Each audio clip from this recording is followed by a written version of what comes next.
Oh, okay, welcome everyone. Today is Wednesday, January 22nd. That's good. It's we have a little technical issue. Okay, well, hold on.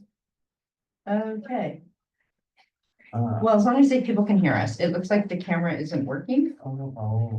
We have our Okay. tech professional in the I wouldn't say that. I can call my daughter, she's at home too. So, oh yeah, when in town, check the connection.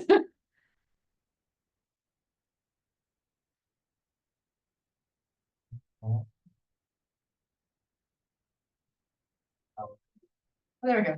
Yay, thank you, Councilmember Hill. So this is the San Rafael City Council Finance Subcommittee meeting. Oh, thank you. Here, we can And, share.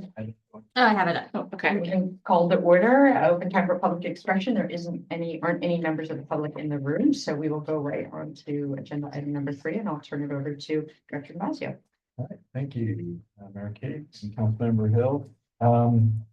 So this item is on the agenda for preview of the committee. It is scheduled for the city council meeting of February 3rd coming up. So you wanted to preview it here.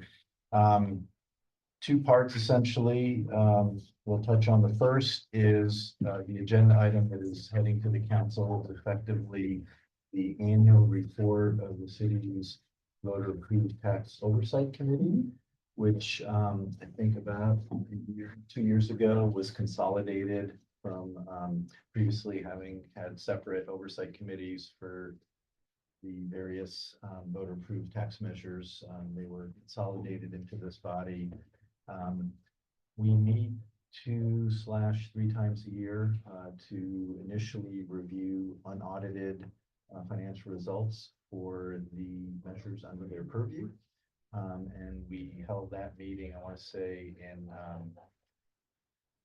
here, I think it was in October, thank you. And then we kind of circled back after the year-end audit and the publication of the audited financial reports and review kind of the audited financials.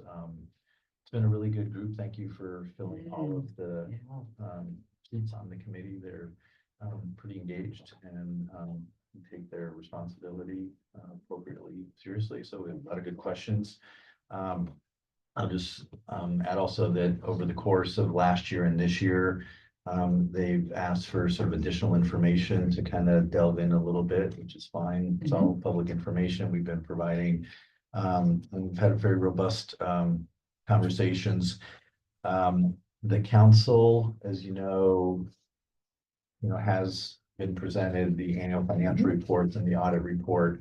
But this committee goes in a little bit more depth, specifically on measure E and R, the 2 transaction and use tax measures, the cannabis tax, and the library tax.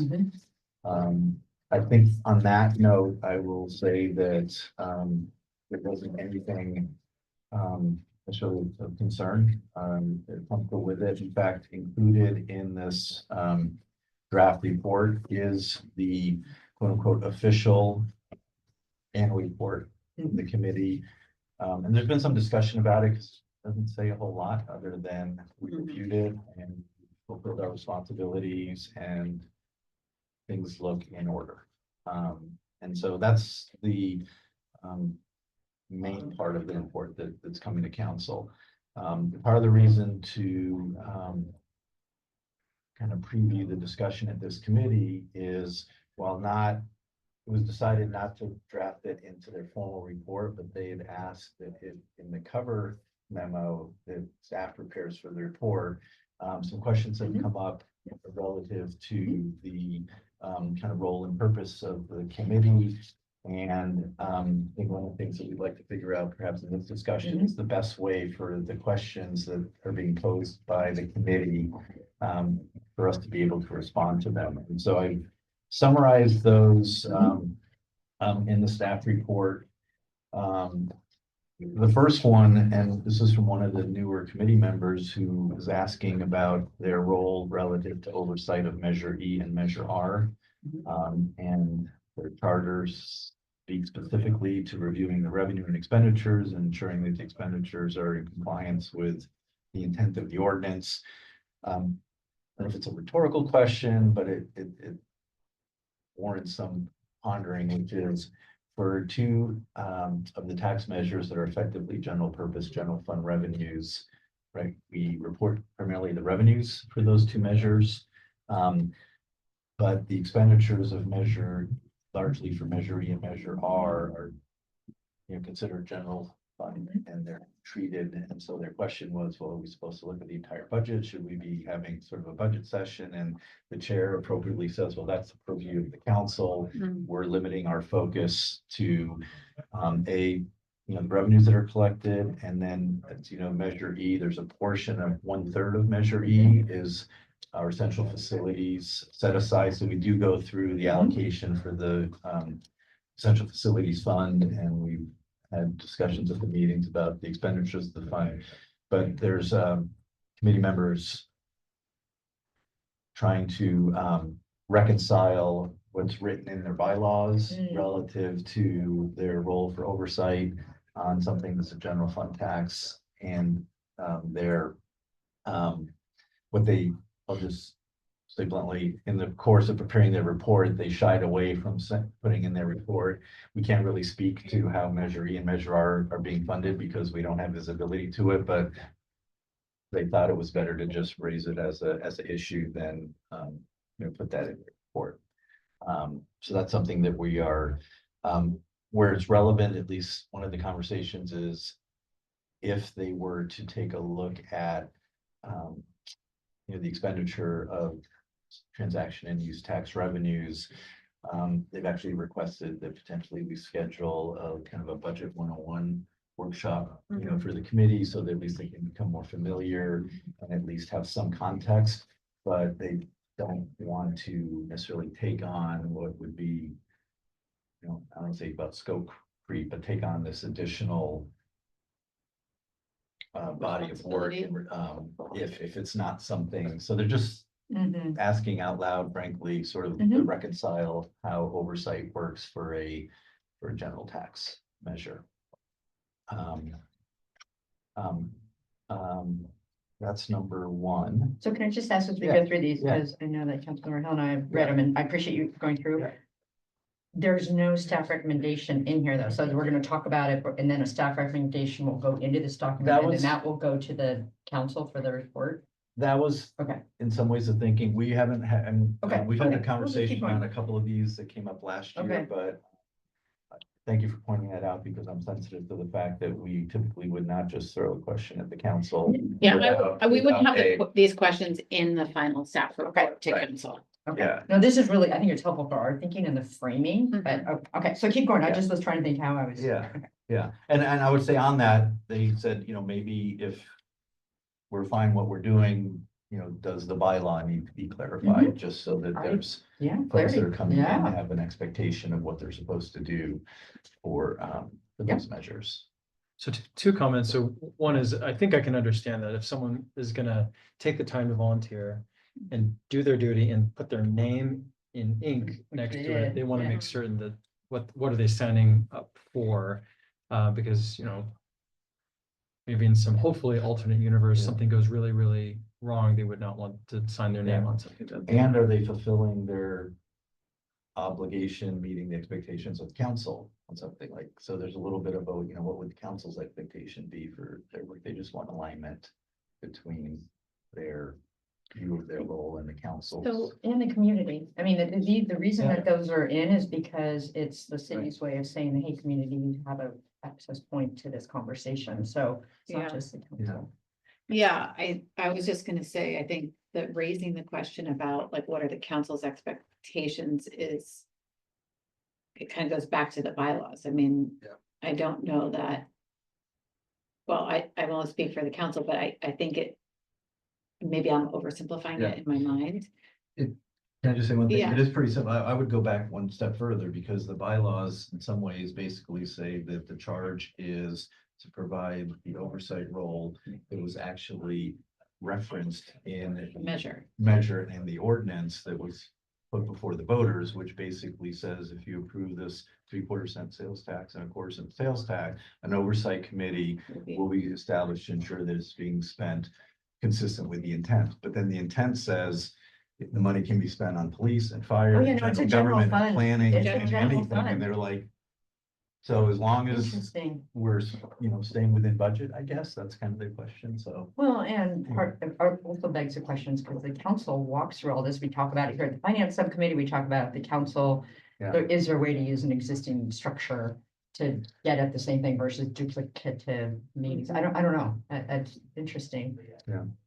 Yeah, and I don't want to overcomplicate, so Yeah. I had one more thing, but I'll add to that now. Yes, it goes into the general fund. I don't want to overcomplicate how finance works, but because the measure itself does specifically say where it has to be allocated, is there even a It doesn't. hold on, it doesn't say police, fire, No, doesn't. and anything, Oh, or anything. Okay, anything. so it's just general fund. General, Okay, so then my other question is, okay, thank you for answering. yeah. So then my other question is, what do other communities do for oversight committees where it goes into a general fund? For oversight. Very similar. I can only speak to TAM and SMART, and it's very, what the little report that they do, it looks Yeah. Okay. same. It's pretty much what they end up seeing. For those two transit, I mean, it's transit. I don't know about the other jurisdictions, but that's how they tend to look. I think what's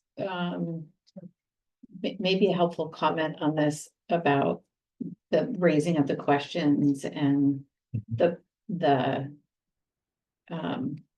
the way the tax measure was written, because it is general fund.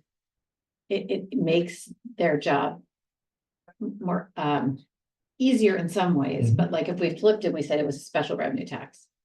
And it could only be spent on X, Y, and Z.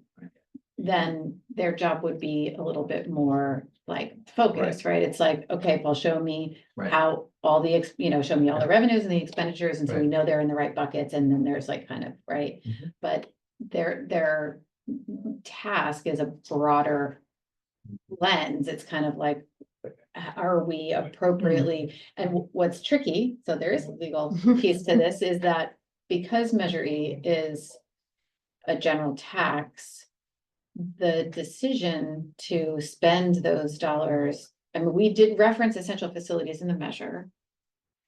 But the way it was written legally doesn't require Right. the council to spend it all. I mean, legally, technically. Right. So by policy, the prior council directed staff to develop an essential facility strategic plan, implement that. Now we've got the public safety center, we've got 54, 55, all the fire stations are done. And actually, one of the things that I was gonna suggest for a future agenda item is that we bring you a Measure E update on the balance of those funds Yeah. and make some recommendations about what we do with the balance of those funds, because we are at the completion point of that strategic plan for Measure E. So, so again, this is just more Yeah. commentary, maybe helpful, maybe not that helpful, but I do think that it's almost a little bit circular in a way, because and your comment about the budget is, it's like, what would they catch? I think is maybe, if I'm trying to put myself in their shoes, like what would, if you showed me all the expenditures, what was an oversight committee member, am I gonna say, well, that doesn't seem appropriate, you should be spending it on that? Right. Council goals and objectives that dictate where those, Dollars are Dollars are being going. allocated. Yeah, and I just, maybe we change the bylaws. yeah, you're spot on, because that's exactly how the cannabis tax and Measure Yeah. E are treated, and the portion of Measure E that we do allocate to the Essential Facilities Fund. We go through the expenditures to make sure that they're in the right bucket, so, and they recognize it, they just say, hey, that's a little bit of a, Okay, catch 22, Well, if you will. There's, the only other sensitivity I would say about it, going back to like some other jurisdictions, is at some point, presumably these measures are candidates for the council to put back before the voters. And so they're already, contemplating, okay, well, if there's a renewal or extension measure, how are we able to comment on, the appropriate use of the dollars historically, kind of more on the political side, but that's down the road. okay. So Well, that, And I would say for for the history of those Mhm. measures, that the oversight committee has produced the reports, has fulfilled their obligation, the council has accepted them, so I think Yeah. it's maybe the current members are asking the question, but I would posit that the compliance with the measure and the committee fulfilling its obligation, they should be able to speak to the Yeah. appropriateness Yeah. of how the funds have Yeah. been spent, but I understand the question. Yeah, moving on, the second one is a slightly different, and I'll just confess, this was actually a comment that they had made last year at this time. I don't know if we brought this to the finance Mhm. committee at the time, and Mhm. the report went on the consent calendar. And so it's sort of, you know, again, I'm actually glad it's back because it doesn't necessarily need to be in the next report, but the paramedic tax is the one quote unquote voter approved tax measure that based on a strict interpretation of the bylaws and the enacting resolution, isn't currently within their purview because there was no oversight provision in the paramedic tax when it was approved. There was no prior oversight committee. So when they were consolidated, paramedic tax sort of wasn't under the tent. And two things in the bylaws, it does say that they have oversight over all voter approved tax measures, but does that, grandfather in a previous one? I think more to the point is the bylaws does say, and any future voter approved tax measure would fall under their purview. And so the question is, should they be looking at paramedic tax now? Do they wait until presumably a paramedic tax increase goes before the voters because it's somewhere on our strategic plan to do that? At what point should they be looking at the paramedic tax? Does the council have an opinion on that? And we've talked about that a little bit, about not necessarily building additional scope into it, but it is These are great questions. My sense is that we should probably go back and review some of the bylaws and maybe go at this the other way, because now what I hear is, okay, we do measure I, why won't we do measure C? That's a voter approved tax. It's countywide, but it's like, it seems like the Focus. bylaws weren't clear enough. So I would say San Rafael ballot measures, that in the ballot measure highlights it has a citizen oversight, or sorry, resident oversight committee. Mhm. I would say that, because otherwise, why would, you have that same argument that well, then we should have measure C on there.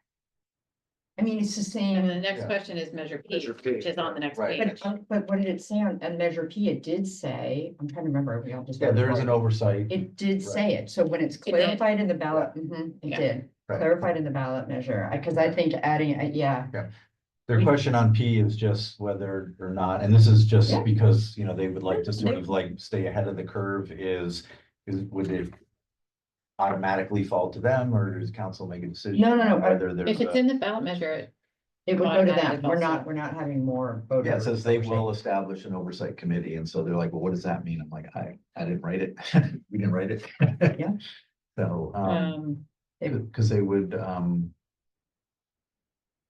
I mean, those are kind of. Yeah, the no, it's good, those are conversations that good we've questions, and the bylaws are getting tested, I mean, they were September Yeah. 2022, we're not that far away from that, so we're now, yeah. I think we need to have a bylaw. I would make Update. a suggestion / Mhm. recommendation on the paramedic tax that we not include that until we go to, because it's in the purview of the next fiscal year or two, that I'd be recommending going back out with that. So I would recommend, they're gonna have to start taking on Measure P because it's a requirement. Yeah. I would recommend that we revisit paramedic tax when we decide what language is gonna go on the ballot, or if the council Yeah. wants to put it on the ballot. And marrying these 2 points, if the approach is to potentially, massage this, recommend that for some of the questions, we'll be bringing maybe a clarification on the bylaws. If we just say in there that, City of San Rafael measures where oversight is. San Called Rafael, out. but a San Rafael only measure, because Yeah. measure C also has Measure A, measure double A. I Yeah. mean, Yeah. it literally We just get- we keeps, get pieces of it. yeah, so I think it's Yeah. San Rafael specific, I mean, very, very clear. So interesting. That It's a good group. can work. Okay. Yeah, so that's essentially the voter group tax oversight committee. Okay. We will modify the staff report, That's accommodate it, and reference the conversation at least that we've had in here, and we'll turn this around for you for their meeting. Okay. And will it be on consent or an open agenda item where their chair will get up and present it? I mean, We yeah, typically have not, Okay. on consent. Okay, great. I That's will fine. circle back with the chair, Totally on this fine. conversation, assuming it's not following along, but. Yeah. I think we're good. Okay. I think we're good. So they appreciate that feedback. We appreciate them. I think that's really good close reading in the bylaws and how they manifest in the real world from a piece of Yeah. paper. So, And I think just to clarify for this conversation, the questions will come out and there'll be more affirmative statements. I mean, obviously we'll Yeah. reference that we came to the subcommittee, Yeah. but we'll just affirmatively state that they will be taking on Measure P based on what the ballot language said. Okay. I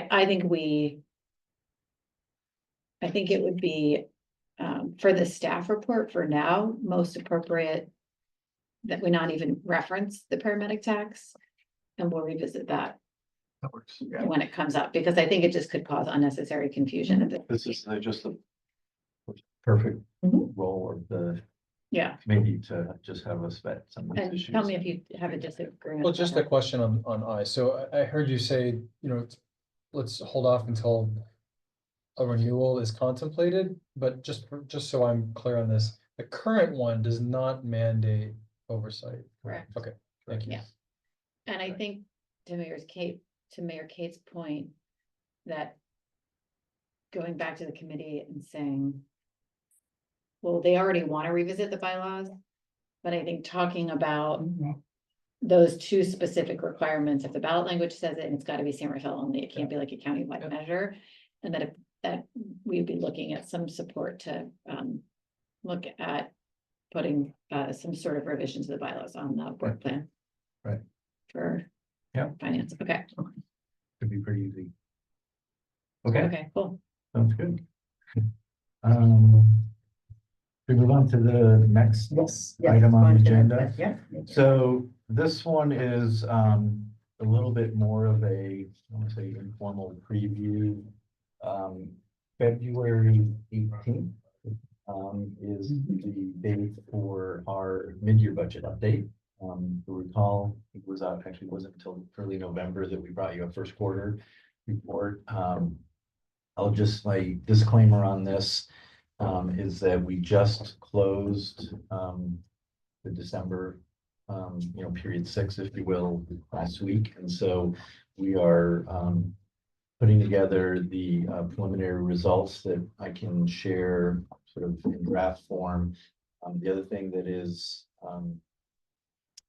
important, at least for me, for in the mid-year report, is we also endeavor to update projections through the end of the current fiscal year, primarily for the general fund, on how the revenues are tracking and how our expenditures are tracking relative to budget.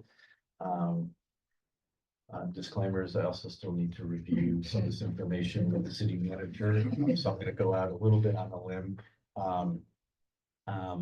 Full confidence. Yeah, well, let me, and then let me just say, as an overarching thing, without getting into too much detail, as has been the practice in the past, the mid-year budget report is also going to include a recommendation for council action on some personnel changes and revisions that have been worked on and will be part of the packet. So there's usually kind of an HR personnel update as part of the mid-year Okay. budget report. At this point, there may also be, although to a limited degree, in the past, we've also identified if there's a need for any council action on any mid-year budget corrections or adjustments. Typically, they tend to be in the kind of cleanup, so that we're not carrying these all till year end. And working with the city manager's office, we're working really hard for the mid-year budget not to be sort of a second kind of bite at, budget requests and things. So even though departments have needs all over the place, Oh, yes. we are trying to be very. Council appreciates that. We We're are- trying to be disciplined on our side. Yeah, so I we've will got- go into We got a the whole new budget coming. requests that have come in, and it's like, so we're working through those, but Okay. there likely may be at least some cleanup items or some issues in some special funds that really don't impact, general fund and discretionary funding, and we'll go through those here in the next week or so before we finalize the report. The main thing that I want to highlight on the results, without sharing a draft of the report that's still in process, we just have the summary information. Generally, revenues are tracking remarkably, I guess, within budget overall, which is a good sign. Expenditures also within budget. I think the bottom line that I'm going to share with you, if you recall, the last couple of years, we've ended the year with actually a fairly significant, positive net fund balance. So revenues, I think last year, if you recall from I had it here, we had about $7 million favorable. We were under budget by 7 million. We were like 2 million over on revenue. This year, it's not surprisingly a little bit tighter. We're currently projecting revenues to be about $1.5 million over budget, which is good. But the biggest component of that, let me just say, property tax is like spot on, sales tax is spot on. Between business license and hotel, they kind of offset. There's some plus minus deltas that net out. What's a little bit not concerning to me, but I want to highlight is the main area where we're exceeding our budget projection of all things is on like interest earnings on the portfolio, which is great because it's some additional money, but it's not your reliable sustainable, because hey, the interest Market. rates moved. Oh, yeah. Our portfolio, so we're not hiring staff because of our portfolio outperforming, conservative projections. So one of the conversations that we'll have, I think, when we go through the budget is how much of that we should really be considering as one-time, funding as opposed to counting on ongoing and recurring revenues. But, the good news is the revenues are tracking. The two things I would say though about, we're within, I think, 1.3% of our budget estimate. The good news is, That's good Our news. Just by the way, that's good news. Yeah, our projections are pretty good. On the other hand, typically we do conservative projections and we've, outpaced them. And now the conservative projections are actually closer to what we're seeing. And in fact, We're conservative. last few quarters, we're starting to see some flattening out on the sales tax. We've been going through this with with Mike and his team. At some point, maybe the Economic Development Subcommittee might be interested in, tracking the auto sales and what's going on in the retail environment. Sales tax, everybody's a little bit nervous as it relates to economic cycles and what might be happening in the bigger macro economic picture. And I think we're gonna signal that we want to be pretty conservative in the revenue projections going into next year as well, which will put some constraints on our budget flexibility. Just saying from a macro comment, I think that the council has continued to support that for all the reasons. When we look at other jurisdictions in Marin County, they're not having this conversation. They are underwater. Yeah. So we want to stay conservative. And two, the council, through the labor negotiations, we stretched very, very far. Good. And so the policy that we made was, hey, we're going to stretch and we're going to ride the rail. It is around labor and it's around keeping our great employees here and attracting more great employees. So I feel those were the two. Yeah. Policy kind of priorities. policy. Absolutely, yeah, and the police department, every department has been understaffed and it feels like we're turning a corner on most of our departments. We are. So on that, let me just say, briefly that on the expenditure side in the general fund, we're kind of seeing exactly that. You'll recall that over the last, this is like my third fiscal year, inherited one we had last year. You know, we had anywhere from $6 to $8 million in salary savings. That's right. In this year's budget, we stretched the budget significantly for labor. We've also, one of the mechanisms in order to be able to do that is we actually built in an assumption about vacancy rates, and That's right. through salary savings, we assumed about That's a right. 3.5% vacancy rate, which is not way below what we've been historically, but it's just intended to be more of a, you know, Getting closer to. conservative. And as a result, our general fund expenditures, primarily on the payroll side, we're now projecting to maybe have, I think we wrote like $1.5 million in salary savings, which is That's in savings, addition. and I hate that word, we all hate the word Okay, savings. We're gonna be but- 1.5, we're Yeah. tracking $1.5 million under budget, Yeah, which is still good, but it's not the 6 to 8 million that we Yeah. have seen. And you combine It's a the big delta. revenues of 1.3 and the expenditures 1.5, and we're looking at about, you know, $2.5 to $3 million in projected year-end favorable, you know, Result. fund imbalance, which is still really good. It allows us to, you know, build up some one time. But we're past the, looks like we're past the recent trends of you know, having much more significant year-end. It's like good news on one point. That means we're getting staffed up. Yeah. Which we needed, and so I think the strategy of stretching on labor and being able to Yeah. increase our compensation packages is working. And we're attracting great new amazing staff. But to Paul's point on the financials, we've enjoyed a bit of a buffer. Because, you know, it's like this trade-off. I don't want to steal your thunder on this, but I do want to make sure we're talking about and thinking when we're talking about these numbers, that these are static, this moment in time Absolutely. numbers. And, you know, we have fiscal model that finance and Paul and his staff do a really good job of maintaining and updating and showing kind of what the 10-20 year forecast is based on this current moment in time. And I think part of the preview here is how we allocate any vacancy savings is a policy you know, matter that we would be potentially bringing back for this conversation to say, we know, and we've got a risk that we've got to manage over the next 5 years based on the current existing new labor contracts. Yeah. So we're gonna need to look at how do we make sure we put enough in reserves for the next few years to cover a potential deficit that may manifest if there's any recession, if any of those assumptions in our fiscal model kind of tank a little bit, then these favorable results could flip. Yeah. I don't want to be an alarmist, but we have to be really, really mindful of the risk factors in the coming years. So you said something about policy, but Paul started out by saying this is an update to the council. It's not new requests. We're staying the course. Yes. So for me to introduce any sort of policy decision mid-year for just the reasons you said. I didn't mean at mid-year. I just meant Okay.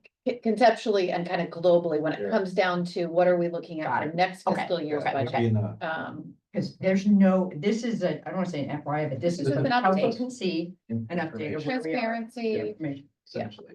And we did, again, at least this is my view, we intentionally in the update of the reserve policy that the council adopted with the budget, we wrote into there sort Bifurcated of it. the sort of policy priorities for use of any fund balance in excess of the reserve requirement, which based on the budget, annual budget process. So if we put together, when we bring you the budget and, you know, balanced budget, meeting council priorities and community needs as best we can, to the extent that there's one-time funds, those will typically go for the You know, it's the capital, it's deferred maintenance, it's unfunded liabilities, there's sort of a little bit of a, but that would be a recommendation that we would, I think, again, preview with this committee in advance of bringing the budget forward. And, council action on that would be as part of the budget process. Just backing up a little, one of the positives I think that at least I'm taking from this report is I'm just going to remind folks that when we put this budget together, we were kind of still in the midst of all the labor negotiations and member contracts that sort of were ratified afterwards. And there's a little bit of nervousness in terms of did we adequately fund the outcome of the labor agreements, and we looks like we're pretty darn close. So with any luck, we have a good basis now with the MOUs in place, with what we're seeing with these numbers, to I think have pretty good confidence in putting together the start of next year's budgets in terms of revenues and expenditure requirements.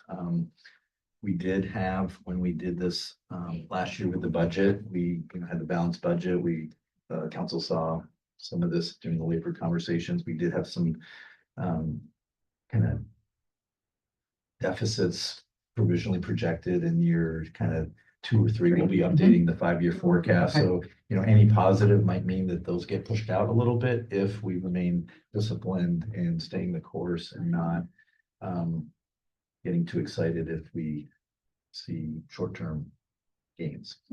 Well, those deficits that were projected, though, they would be mitigated by an increase in either sales tax, property tax, like those are the drivers. So, and if those are, like, is there another unknown revenue source? I mean, the new buildings that are coming in won't be built. Like, so I'm trying to think. So part of it is so that's a really good question. My thought is, again, we intentionally built in some conservative revenue. I mean, the deficits were in the 1 to 1.5% of your $130 million budget. So they're arguably kind of manageable and may just float around. I think we're going to be floating around a balanced budget. Because it really depends on, and again, from year to year, we're going to be careful about relying on one-time sources, but we might have a one-time spike in revenues. Okay, that'll get us through this year. But that's what we're. And that's what I just did, the connection to what I was talking about when I referenced policy. Is, and just to be illustrative about, let's just like make up like city A. City A could say, the finance director could say to the city manager, hey, we're gonna be like 2.5 favorable this year. We've got this out year kind of liability with these labor contracts. But hey, we got $2.5 million. Do you want to hire 5 new people? And I could say, yeah, let's hire 5 new people. And then I could come to the council of budget and say, we're 2.5 in the good. We've got enough money to hire 5 new people. Hey, council, can we hire 5 new people? And I wouldn't make that recommendation. This city manager sitting here wouldn't make that recommendation, but a city manager might make that recommendation. And the finance director would probably say, hey, city manager, that's not a good idea. You're gonna put us at risk of major deficit kind of situations. Too, I have a risk to do that because it's ongoing money, right? And the one time it's like, it's still hard to wrap your head around sometimes, because to Paul's point earlier, it's not like completely, black and white, what's one time and ongoing. There is a little bit of a Venn diagram there, but that's why we are, conservative. And so we need to be thinking about whatever positive result we have. How do we need to make sure we are, like I said, I'm using the non-accounting term, but putting some of that in reserve by policy and not spending it, so we make sure that we can make good on those labor contracts to our existing workforce before we're adding new expenditures on an ongoing basis without an increase in sales tax or an increase in development fees or an increase in other revenue sources. Does that make sense? Reducing service levels and cutting back. So I'm gonna pose a contrasting opinion that I don't hold dearly, which is, so I hear a couple things. I'm hearing the imprudence of saying, hey, let's take this one-time thing and apply it to an ongoing, full-time employee. I think that's correct. But then I'm thinking to myself, we now have our new policy about reserve. We have the 10% for emergency and 5% for economic uncertainty. Yeah. So the contrasting opinion that I want to afford is, does that 5% not account for that?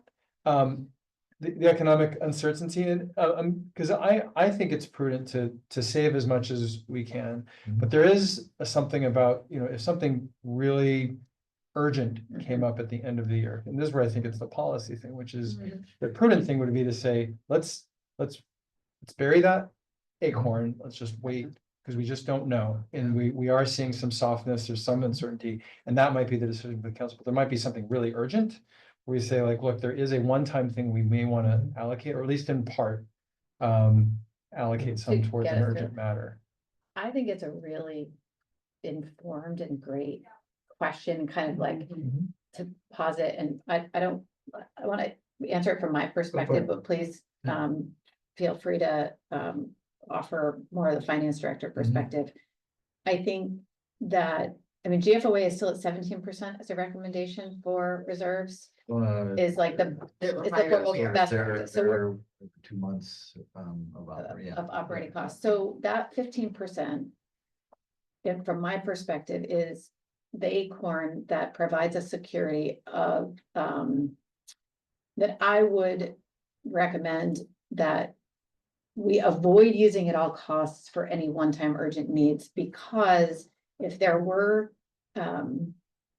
some more catastrophic economic dip, that, if there was like a big recession, like a 2008 recession hit, we need that 15% in reserves to pay the people we have and not have massive layoffs in a very short period of time. And so I feel like as an insurance policy, that feels really important to protect as much as we possibly can. But theoretically, and to your point, by policy, the council could say, yeah, we're going to dip into that temporarily, and then, we're going to take that risk, and then we're going to build it back up if we felt like there was some other really negative impact that was going to happen if we didn't. But I just wanted to frame from my perspective why the intention is to cover, payroll for like the real unexpected thing, or combination of things that puts us in a place of not being able to provide core services. So I'll wanna just add add anything to flavor? perspective. So two things. First of all, just to remind folks that we do have the policy of the 10 and the 5.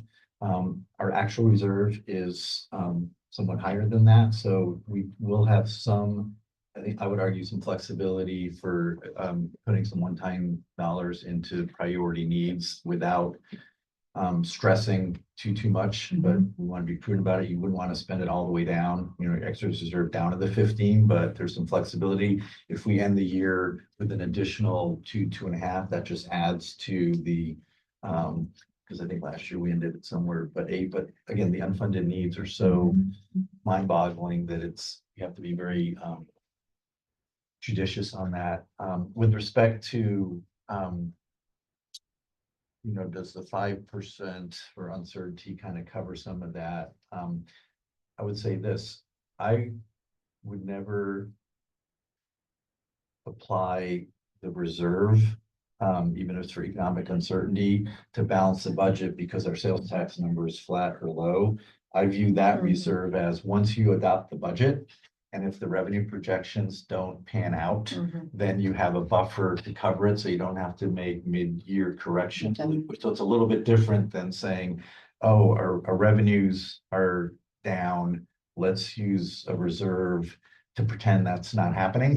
Yeah. Oh, yeah. That's a different use of reserve than if we ran these numbers and said, oh, our revenues are down $1.2 million, we're going to be dipping into that reserve and manage it going forward. Yeah, no, thanks for indulging the Yeah. way I asked it. I mean, some of this is because this is a recorded meeting. I do want, because we'll have a conversation in 6 months, a year, 2 years, and we are gonna, the truth is, we are gonna encounter fluctuation. So, there's a part of me that, this is just one council member saying, the entire council's not here, but I do think that, our preferred position is, let's make certain that we have as much available, but also there's a point of ridiculousness where you could take it and say, let's have 25%, then we're not actually delivering services and value to the community. Yeah. So there is a Yeah. point where we overstretch that. Yeah, Absolutely. and I think it was you and some of the other council members said it, we're also, a couple of years away from looking at,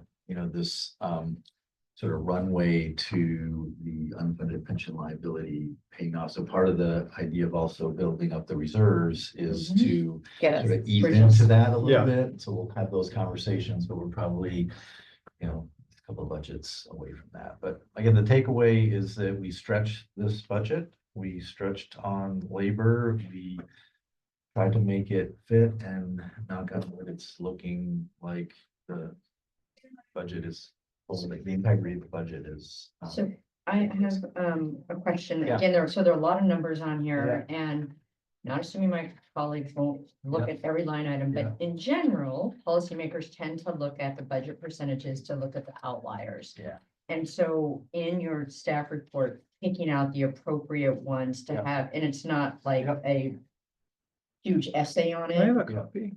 but, Oh, I'm sorry, I thought did I? oh, it's not in your. No, Oh, sorry. I sent handed that. Okay. These But- are just the tables that are, there's narrative behind them. I mean, just kind of just give me, I don't need to have a narrative on all of them, but so the 82% of capital funds is spending, I'm sure that DPW has a great, like, so I would literally, I'm looking through the budget percentage, Yeah. because this is mid-year, so Yeah. I think just being prepared, it'd actually be nice to be proactive on that, and I did see a couple 100% on that. Yeah. And the 100% are household waste fund, Yeah. stormwater fund, so just whatever those are. Vehicle replacement fund at 107, there's some that are over 100, radio replacement fund. I'm down in the enterprise fund. Yeah. And again, I know this is super granular, but if we're putting this information out. I think everybody else, you kind of look at it and you think like, okay, anywhere between 40 and 65% or 30, like Yeah. it's good. And there's probably, I'm sure it's timing of expenditures, and that could be the answer for all of them, but if you could proactively just say that, because I've We will do that. heard those questions. Yeah. Yeah. There are some things that are predictable, some things come in later in the year, some things that Where come do in you earlier in wanna the year. list it? Paul does a good job Right, of. and then No. we're doing a better job of actually encumbering the funds when contracts are let, so that, the encumbrances, which. I mean, not are- expended, Yeah, but they're they're not, gonna be, right, they're not yeah. expended, but we have commitments against them. Okay. But we're getting there, but no, that's a great, because I just, No, I know, and you know all the history behind each of these, so for us that aren't looking at the Okay. day now. And so the encumbrances, is the end date on those at the end of the fiscal year, or are they just encumbered from now into the future? Or is it- it depends. Okay. That's the answer, because there are one-time That's fine. purchases and then you have a multi-year contract, and if it was funded this year, it'll carry over and. Okay, so that's an accounting thing in a way, I don't know, so is that? Yeah. I'm trying to think if you even, but anyway, you'll figure out how much you present to the council, because that might just complicate Yeah. stuff further. Mhm. Yeah, That's okay.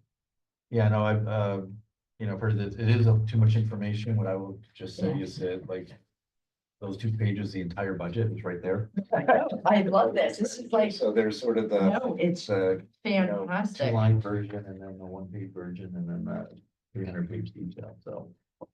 Anyway, your staff is tracking and reviewing and. I think we're doing a better job of managing it.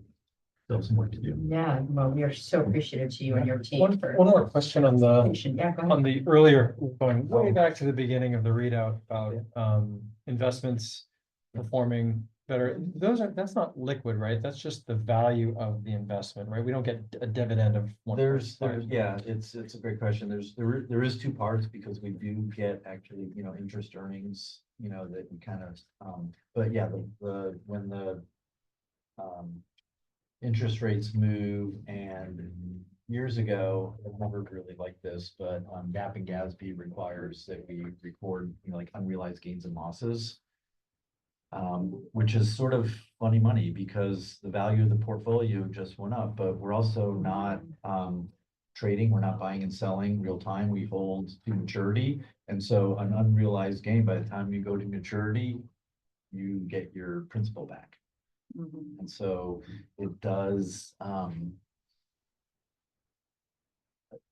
just want to make be really cautious. I'm glad we're having that conversation. Thanks for the question, that we're not sort of, misreading or misinterpreting what a good year in the portfolio. Yeah, I appreciate that, and I think that would be important if that's raised, Yeah. that, it's like, we're gonna say it, but almost public ignore it, because it's not something that is just Yeah. sitting, it's not a liquid fund, it's funny.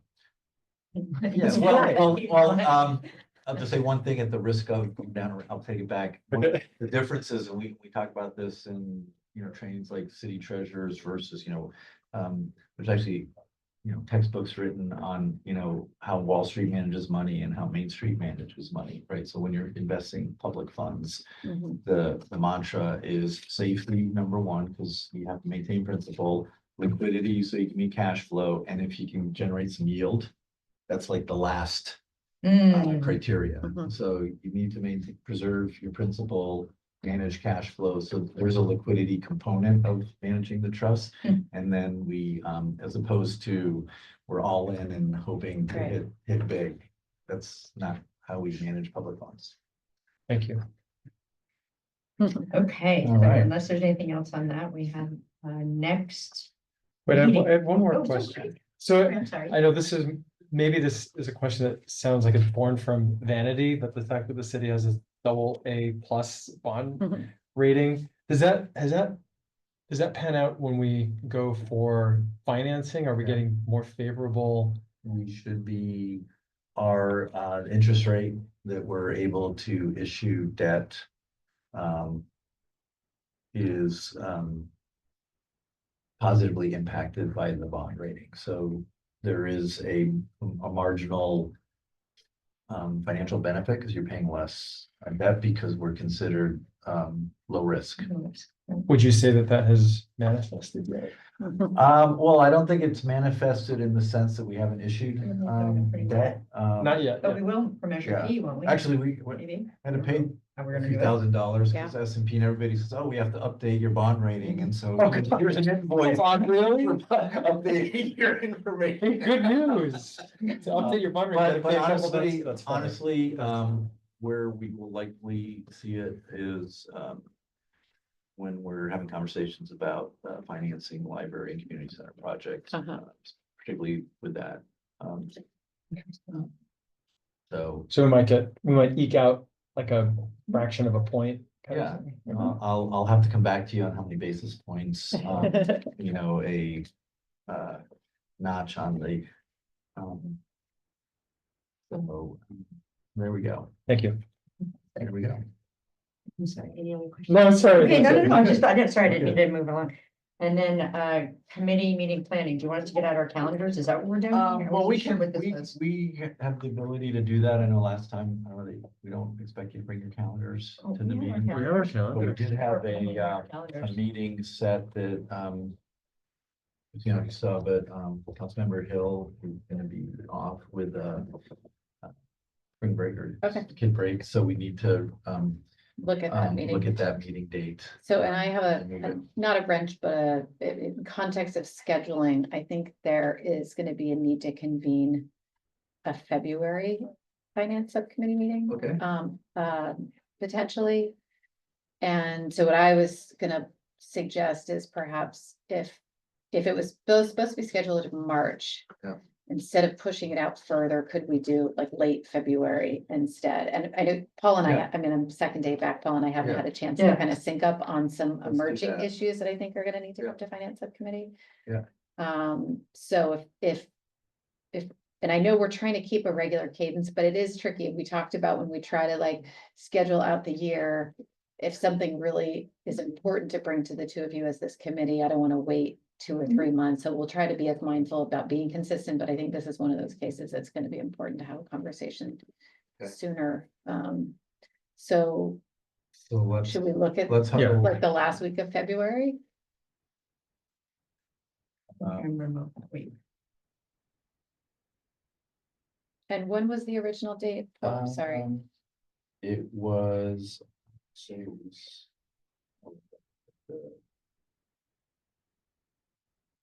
Second week. Oh, I'm sorry, there's one thing. Can I back up one second? Sure, There's an sure. item on the agenda because I had this email Yeah. open. John and Catherine asked, in the context of the mid-year budget, loosely, just one other issue to bring to your attention is this is Library. the library. Mention real quick. Those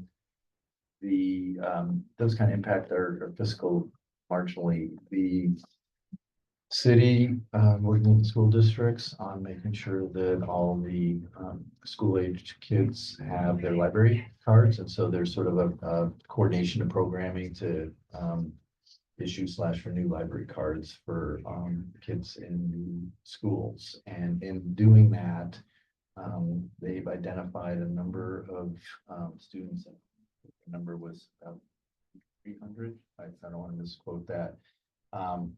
That have outstanding fines due to lost, damaged books, which is always a tricky issue in terms of recouping this, but the staff in consultation with the manager's office consulting with us in order to promote accessing, providing library cards to all the kids in the school.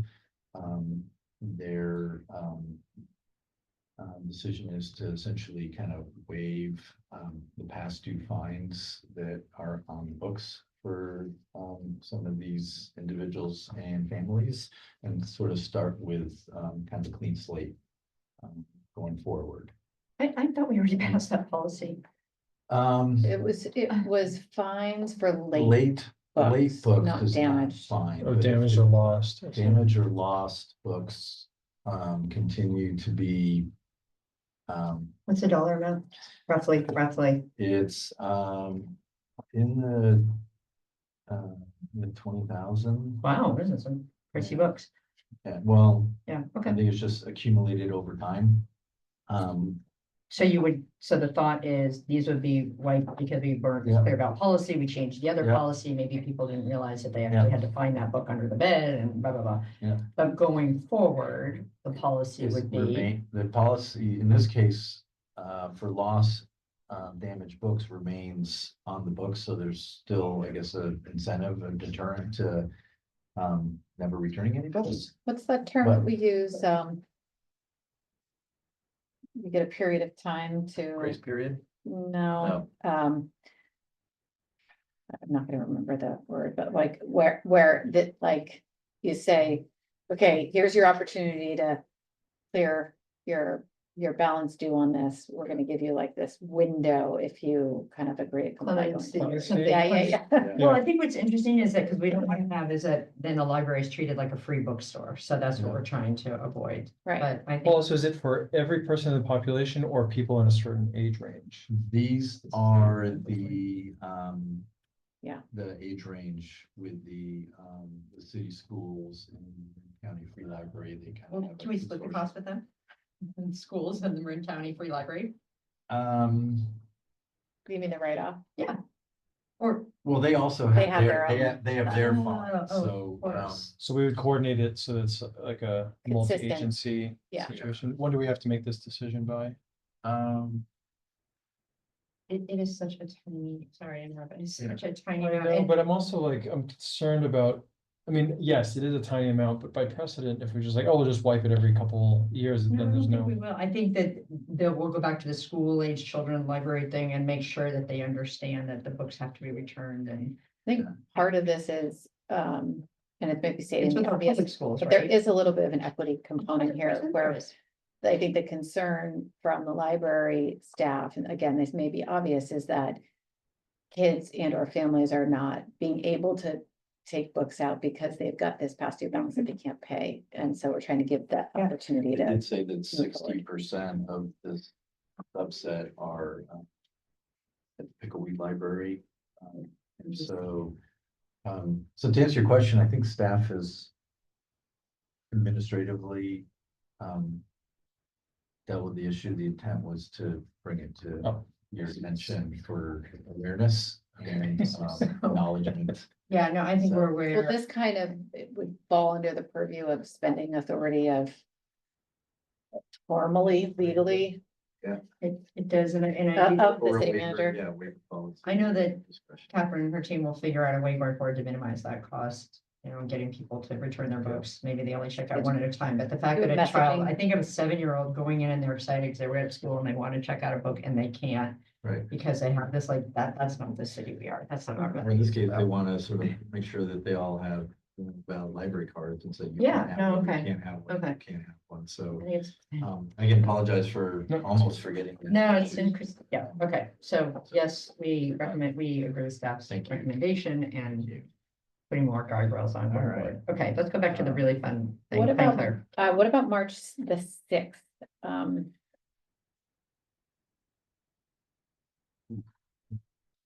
The So- first week of March. So I'm working remotely the last week in February, so I. would Yeah, have that's to why I be- moved to March. Yeah, Eli, you and I have a one-on-one scheduled at 10 o'clock that day, and I was just trying to imagine possible availability. Are you not in that week? I'm just not here the 6th and the 7th, Okay, but, what about depending the, on the issue. if you've got scheduled time off, we can figure it out. What's the afternoon of the 5th? for me. I think I'm leaving. Okay. Afternoon of Okay, the fourth. What's your Afternoon of- Fourth. He's packing on the 4th. Oh, no, 4th, what does the afternoon of the 4th look like for you, Councilmember Hill? We have the Marin Women Hall of Fame, so I will be available after 1:30. And I can do any time up until 1:00. I have flexibility anytime that afternoon. I have a work event, that covers. Gosh, this is the same night as So it's the a bad day. Bristol Just Park. say it's a bad day. It's a hard day. Okay, The morning could work, but not the what time in the morning could work? As of this moment, all morning could work. 10:30 work for you, Mary Kate? Yeah, so we have, wait, I don't think I go to this meeting. Hold on. Nope, I don't go to this meeting. And I have the San Rafael Community School Advisory meeting, but staff just goes to that. Pepe just keeps me in the, yeah, so I'm, for time 10:30? Yeah, what about you, Yeah. Paul? Perfect. Okay, 10:30 on the well, 4th? look at us. We've done this before. Look out, Kind 2025. of miraculous. Okay, I'm sorry, one more time, the time? March 4th, 10:30, and we'll have Latrell send an update out on Okay. their calendars I got it. today. I know, it's just nice Yeah. to put it in there because turn around and stuff is Yeah. hearing. Oh my gosh, okay. One of the things I was gonna suggest, and I know we're just over time, but Yeah. Paul, if you would add a standing agenda item on these agendas for future items. Yeah. And because I want to be able to source that and talk about Okay. that in these, because I have a suggestion for a bunch of them, but if we add it to the March, then we can talk Yeah, about we can do that. We'll keep next subcommittee planning as a future agenda item. Okay. Right. And then as we're adjourning the finance cookie cook-off tomorrow, I still wanted to submit something, but I just don't have time to. get my taste. Please do. I'm super excited. That's on my calendar. So it's a contest. Is anybody making something gluten-free, or I guess maybe I need to make a gluten-free cookie, huh? Can you have to have already registered it or can you just show up with it? No, just show up. I'm not an organizer, but Meal or gluten-free chocolate chip recipe, but. email the Tonight. recipe. We'll. No. I'm not gonna do that. I'm baking tonight. Yeah. Oh So, my God. That's awesome. Okay, anyway, I this think meeting we've covered. I'm going is to. adjourned. Great. Thank you so much. By the way, I see the internet says that it's Councilmember Micah's birthday today. I forgot. It is.